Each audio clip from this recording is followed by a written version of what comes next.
Partnership firm ಸ್ಥಾಪನೆಗೆ ಬೇಕಾದ ಮೂಲಭೂತ ಅವಶ್ಯಕತೆಗಳು ಯಾವುದೆಲ್ಲ ಅನ್ನೋದನ್ನ ನಾನ್ ನಿಮಗೆ ತಿಳಿಸ್ಕೊಡ್ತೀನಿ. ಮೊದಲನೆಯದಾಗಿ ಟೂ ಪಾರ್ಟ್ನರ್ಸ್, ಇದಕ್ಕೆ ಮಿನಿಮಮ್ 2 ಪಾರ್ಟ್ನರ್ಸ್ ಅವಶ್ಯಕತೆ ಇರ್ತದೆ. ಹಾಗೆ ಲಾಭ ಗಳಿಸುವ ಉದ್ದೇಶದ ವ್ಯವಹಾರ ಚಟುವಟಿಕೆಗಳು. ಮೂರನೆಯ ಪಾಯಿಂಟ್ ಅನ್ನ ನೋಡೋದಾದ್ರೆ ವ್ಯವಹಾರ ನಡೆಸುವ ಪ್ಲೇಸ್.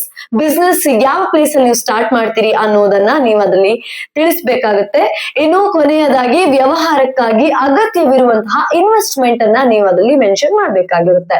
ಈ ಎಲ್ಲ ಅವಶ್ಯಕತೆಗಳು ನಾವು ಪಾರ್ಟ್ನರ್ಶಿಪ್ ಫರ್ಮ್ ಸ್ಥಾಪನೆಯನ್ನ ಸರಳವಾಗಿ ಮಾಡಲು ಸಹಾಯಕವಾಗಿರ್ತದೆ. ಇನ್ನು ಪಾರ್ಟ್ನರ್ಶಿಪ್ ಫರ್ಮ್ ಮಾಡೋದ್ರಿಂದ ಯಾವುದೆಲ್ಲ ಲಾಭಗಳು ಇದೆ ಅಂತ ನೋಡೋಣ.